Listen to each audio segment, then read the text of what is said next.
17 வயது மாணவன் ஒருத்தன் ஸ்கூலுக்கு போகும்போது சிரிச்ச முகத்தோட அவங்க அம்மாக்கு பாய் சொல்லிட்டு பேக தூக்கிட்டு கிளம்புறான். அந்த பையில அவனுடைய புத்தகங்கள் மட்டும் இல்ல, அவனுடைய கனவுகளும் எதிர்காலமும் இருக்குது.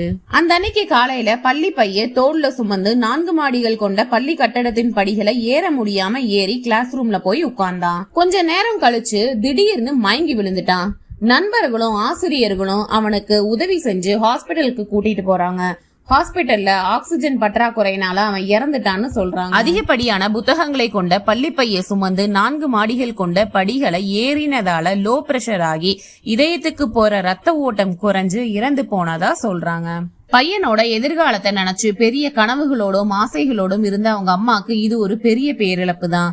அவங்களுக்காக ஆழ்ந்த அனுதாபத்தோடு அவங்க பையனுக்காக இறைவன் கிட்ட நம்ம எல்லாரும் பிரார்த்தனை செய்வோம். அதிக எடையுள்ள பள்ளி பைகள் குழந்தைகளின் உடல் நலத்துக்கு தீங்கு விளைவிக்க கூடும்.